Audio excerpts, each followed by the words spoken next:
Pada kesempatan ini saya mengambil materi yaitu tentang niat.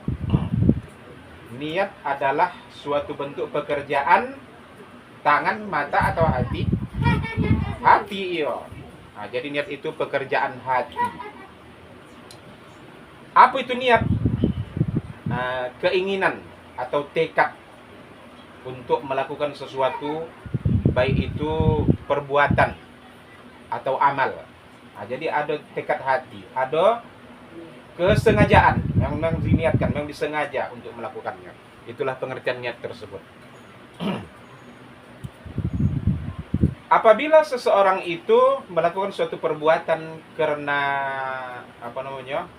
lupa atau tertidur, berarti tak disertai dengan, maka dia tidak termasuk dalam tak ada hukum di sana, ya kan?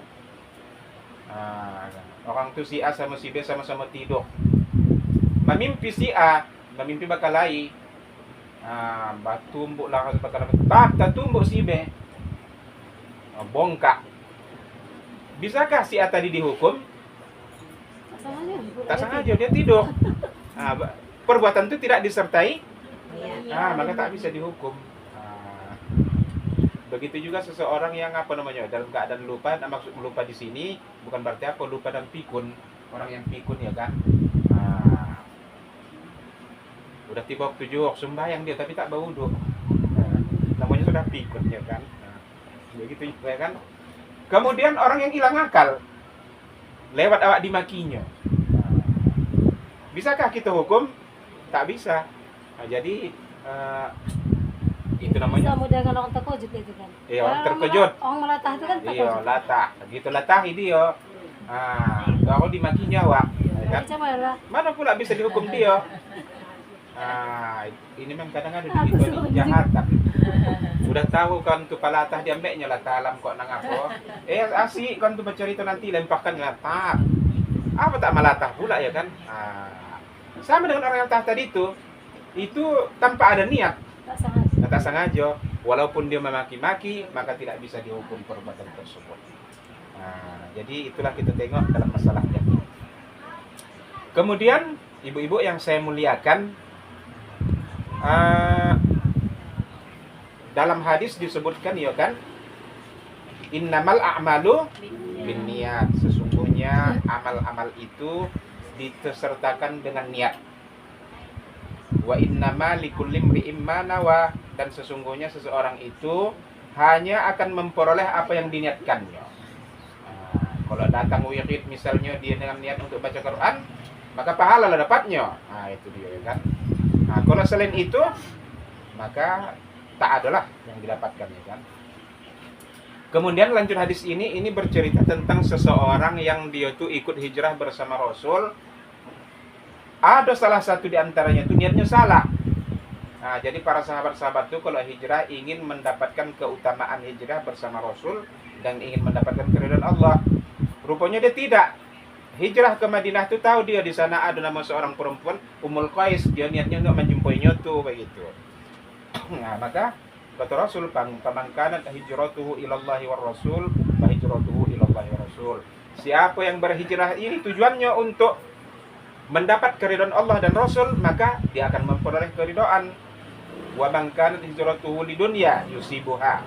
Dan siapa yang hijrah ini karena suatu keperluan duniawi, karena ada di antara sahabat itu yang dulu hijrah dia ikut niatnya untuk berdagang.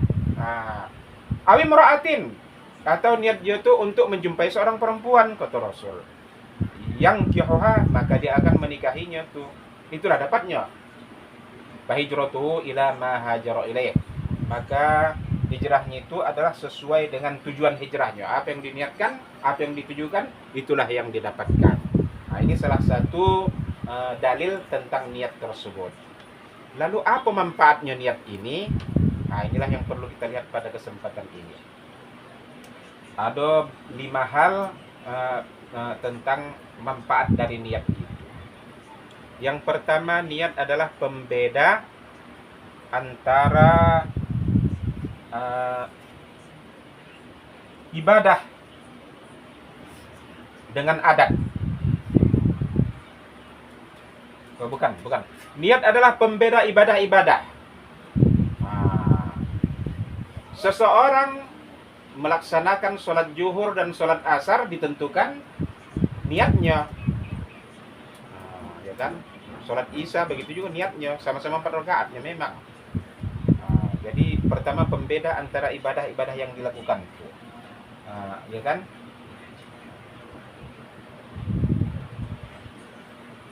Kemudian niat itu pembeda seseorang itu ikhlas atau tidak. Seseorang itu melaksanakan suatu kebaikan lillah atau tidak. Jadi ditentukan semua dengan niat menentukan, ya kan? Kemudian niat menentukan sah atau tidak sahnya suatu amal perbuatan. Awak tak sholat, bau duk, udah selesai basuh kaki, baru tak ingat apa tak niat aku tadi. Macam mana duduknya, Bu? Mana sah? Iya. Tak ada niat di situ tadi tu. Bau duduk saja pun dia tak ada niat. Maka apalagi sholat, langsung laksanakan sholat Allahu Akbar, tak pakai niat dia, langsung takbir. Bisakah sholatnya sah? Tentu tidak. Jadi apabila suatu bentuk ibadah niat itu menjadi suatu rukun, maka niat di sini berfungsi untuk menentukan sah atau tidaknya sah. Kemudian hukum berniat itu maka menjadi wajib. Kalau niat tadi menentukan sah atau tidak, maka niat tadi menjadi wajib. Ada dulu punya suatu ibadah yang tak pala berniat. Cobalah dulu. Aku lupa mau apanya. Subuh, kunut, doa kunut. Aku tak ingat. Itu lain itu pula. Tak ingat aku. Sunda pun memang enak kalau udah masuk dia kan lengkap asal. Tak ada kaitannya dengan niat itu, ya kan? Kan tadi niat Ustaz, memang. kalau Tapi lupa. kita mau istilahnya mau sholat ya, udah memang kita mau di telkom itu kan ya udah niat mau sholat. Ya memang. Harus memang diucapkan lagi begitu. Harus diucapkan. Harus diucap. Harus diucapkan. Zuhir. Ya, maksudnya niat dalam hati ini kan berarti kita memang udah di telkom itu berarti niatnya kan memang mau sholat. Iya memang. Yang rukun itu, tapi harus diucapkan. Memang Kan diucap di maksudnya dalam hati. dilapalkan di Tidak hati. Itu dijahitkan. maksudnya harus dilapalkan. Ada terus kesengajaan kita. Wah, so ibu-ibu, tapi lupa berniat. Macam mana puasanya? Tapi kan memang aku malam makan sahur untuk puasanya. Iya betul Kasihan itu. anak kamu kan tidur lupa, kesiangan. Banajah. Tapi tak berniat. Tak berniat, Tak bisa juga. maka tak menjadi. Tak menjadi dia. Tidak menjadi dia. Makanya kalau belum puasa, lalu tidur berniat. Bagi yang semeng taraweh, ya kan, habis sholat taraweh kan pak Niat niat awal, habis tarawih kan ada niat awal di sini. supaya jangan lupa itu tujuannya. Tidur awal. Jadi apakah ada suatu amal yang tak pala dengan niat? Aku tak pakai tadi. Cek. Adakah suatu bentuk amalan ibadah yang tak pala pakai niat tetap sah? Coba dulu kita. Ngaji. Apa saja pun niat. Sedekah. Ibu pernah bersedekah pakai niat? Harus pakai niat juga. Tak wajibkan, tapi kan udah niat awalnya pun. Itu urusannya tadi. Ibu bersedekah pakai niat tidak? Aku bersedekah karena Allah Taala, ada begitu tidak?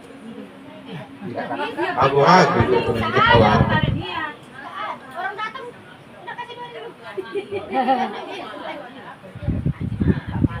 Memang iya bersedekah tidak membutuhkan niat. Kalau infak kan apa? Berinfak bersedekah tidak pernah membutuhkan niat. Makanya tak pernah kita dengar sengaja aku bersedekah karena Allah Taala, tak ada. Karena tidak membutuhkan niat. Apalagi mengaji baca Quran iyo. Pernah ibu baca Quran, ya kan? Aku sengaja baca Quran karena Allah Taala. Lalu Yasin, wal Quranil Hakim. Ada begitu? Tidak. Jadi, ya kan? Jadi nampak kan? Jadi untuk suatu ibadah yang tidak membutuhkan niat sah atau sahnya tidaknya, maka berniat di sana hanya sunat. Ada yang berniat kita tidak apa-apa, sah, berpahala juga kan? Jadi tak berniat ya tidak apa-apa, sah tetap tadi itu. Jadi untuk ibadah-ibadah yang niat menentukan sah, maka wajib berniat. Kalau tak berniat, maka tak sah pahala puasa kita tadi. Puasa tadi itu. Itu dia. Nah. Kemudian yang ketiga, niat menentukan berpahala atau tidak. Contohnya mudah saja, amal ibadah yang kita lakukan. Ibu datang ke wirid atau tahlil, apa niatnya? Biar mengaji. Mengaji, maka berpahala. Kalau aku hanya nak mengaji tak ada aku nak makan dia tak mungkin. Kalau misalnya ini tadi niat, tak berpahala lah. Dia nak makan, dia nak makan di rumah. Kan? Beli baju baru ibu, pergi ke tahlil. Apa niatnya? Sama paling lah dia awal-awal. Beli baju aku besok aku pakai tahlil. Jadi menentukan berpahala atau tidaknya niat tadi. Pokoknya niat. Iya, niat menentukannya. Niat anak dulu. Itu makanya niat tadi loh. Seseorang itu dia lah tahu niatnya apa kan. Pokoknya dia lah niatnya. Oh, tidak apa-apa, tak apa pahala niat dia lah apa tadi itu. Jadi niat menentukan berpahala atau tidak berpahala. Aku ni tadi niat anak beli es krim. Dia tak jadi tak datang es krimnya. Ya kan? Kita tengok ada orang bersedekah di hadapan orang ramai. Apa niatnya? Niat. Ibu kemudian ria. Aku tak begitu niatnya kan? Tapi tak begitu bukan niat. Tak begitu ya? Kata niatnya di situ, tengah di situ dia teringat anak bahasa dong. Bisa juga. Dia orang tahu tuh. Tidak berpahala atau tidaknya, dia orang tahu. Jadi niat menentukan berpahala atau tidak berpahalanya suatu amal perbuatan. Ya kan? Kemudian yang keempat, niat menentukan berdosa atau tidak berdosanya. Berdosa atau tidak suatu perbuatan itu ditentukan oleh niat. Ada seseorang yang mendapat barang tercecer, duit pula dalam dompet misalnya. Dia ambilnya. Berdosakah dia?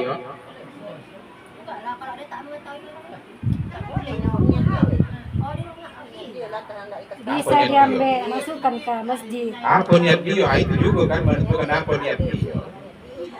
Anak kemana dipulangkan? Dia kan tahu dia. Kalau tadi niat dia ingin mengambilnya, memilikinya, maka berdosa.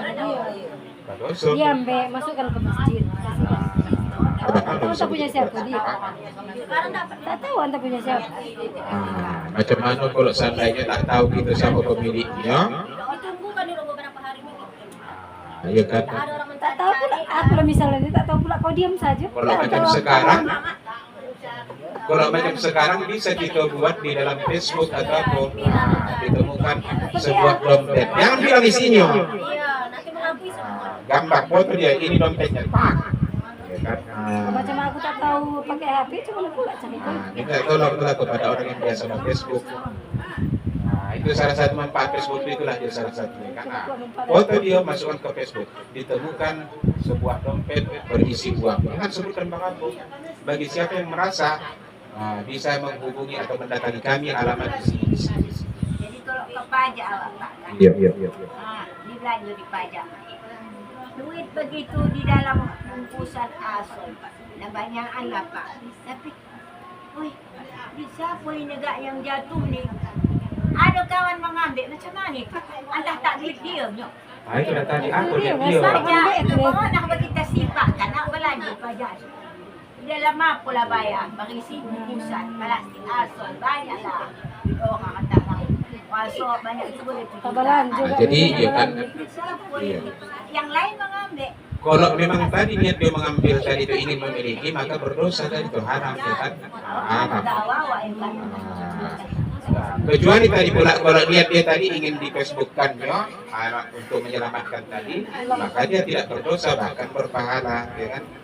Jadi nampak kita tengok kan, niat ini sangat menentukan berpahala atau tidak berpahalanya suatu perbuatan, berdosa atau tidak berdosanya suatu perbuatan, itu ditentukan oleh niat. Nah, itu tadi niat. Nah, kemudian yang terakhir, niat menentukan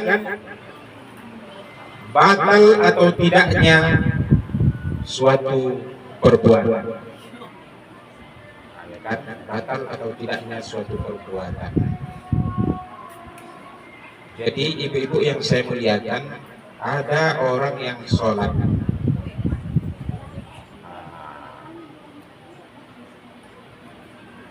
kemudian tiba-tiba didengarnya datang tamu, assalamualaikum. Maka dijawabnya lah, Tapi dia sholat, kenapa jawab? Ya kan aja lah dia masuk. kalau Usul kata. nah, itu dia. Lagi aja kan. Ini dia nyos kan.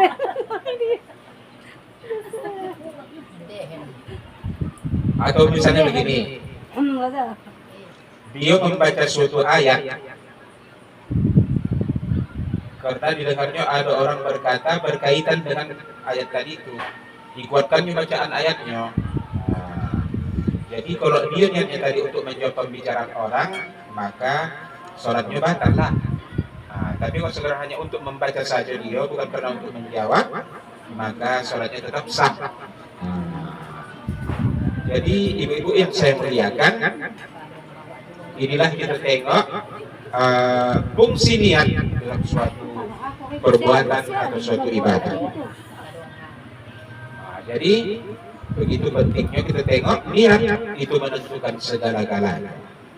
Nah, jadi segala-gala itu ditentukan oleh niat, berpahala atau tak berpahala, berdosa atau tak berdosa, sah atau tidak, semua itu ditentukan oleh niat yang melakukannya tadi itu.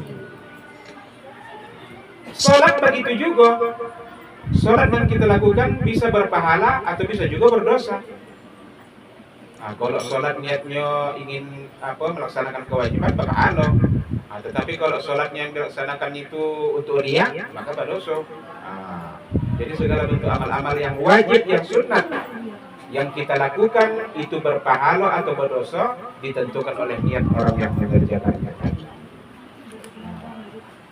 Jadi oleh karena itulah makanya innamal a'malu binniyat wa innama likulli imri'in ma nawa. Seseorang itu hanya memperoleh apa yang diniatkannya. Kalau dia mengerjakan suatu ibadah niat untuk taat kepada Allah, maka berpahalalah dia. Kalau dia melaksanakan suatu ibadah hanya sebatas ingin dilihat orang lain supaya dianggap dia taat, maka dosalah yang didapatkannya. Jadi itulah kita tengok penting niat dalam suatu ibadah tersebut. Dan niat ini biasanya dikerjakan di awalnya atau di akhir ibadah? Di awal. Nah, bahkan jauh lagi di awal. Biasanya puasa ya kan? Sebelum kita laksanakan sahur, malamnya kita sudah puasa. Jadi di awal dia menentukan sekali terhadap suatu perbuatan tersebut. Oleh karena itulah makanya karena dia perbuatan hati, makanya kita perlu untuk menjaga betul-betul hati kita macam mana supaya kalau kita berniat itu memang lurus mukhlisina lahuddin, ikhlas hanya semata-mata kepada Allah Subhanahu wa ta'ala.